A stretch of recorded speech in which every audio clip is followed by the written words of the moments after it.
I was always told, if you do what you love, you never work a day in your life. It was tradition. I mean, every summer, right through high school, I'd come and spend the summer out here. I just had a passion to be out here on the farm. My name is Paul Wilson, owner of Liberty Farms and Flour Mill, LLC. After a while, we just started hobby farming. I love tractors, I love the antiques, and we kind of did everything traditional. I mean, we had a lot of the farming equipment from my grandparents, my great-grandparents. It kind of started on at the Antique Steam and Gas Engine Show in Escanaba. We get a lot of things there. And I seen this grist mill, and I used to watch it down there every year. In the last few years, it was gone. And I finally asked him, where did that mill go? And they said, well, it's out in back of the barn. So I asked and requested to buy it. We ended up buying the mill for $300. That mill's roughly 100 years old, so we had it refurbished. In 2017, after we had acquired the mill, we decided to turn our hobby into a business. Paul and I decided we wanted to do this flour business, and ever since we started, there has been no roadblocks. I love working here. I got all my tractors. I know what I'm doing. It's great.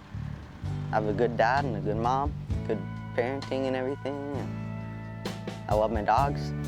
There was no worry about failing because we didn't really have anything to fail. I mean, we were just grinding some wheat. You know, if it sold, it sold. If we didn't, we made pancakes and bread and everything else. And the production every day, or I should say every month, is increasing. My great-grandfather, he bought a 1931 panel delivery, and he would go to all the little farms out here in Scandia and West Branch, and that's why it's kind of exciting to see that we're actually using it to deliver flour today. Slow and steady growth has been great because we've been able to make some changes and keep up with the orders. The first part of our flour process is plowing. We had some of our tractors from before, so we plow our own fields. After we get them all plowed up, we disc them to get rid of the furrows. Then we cultivate them to pull up the old weeds.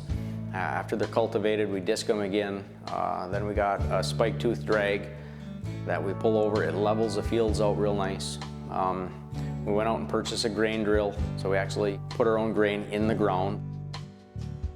After we have our product indoors, when it's time to mill, we pull a little bit out of our trailers or our grain bins. We have our own cleaning process. We run all of our grain through a fanning mill.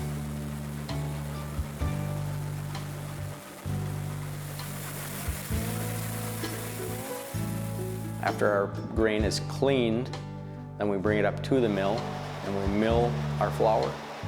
Once the flour is milled, it comes down to the machine you can see behind me through our sifter, and that's how we make our different product. The first time we had our first bag was kind of exciting, and then we were trying to get it into stores, and it's like, man, I don't have a clue.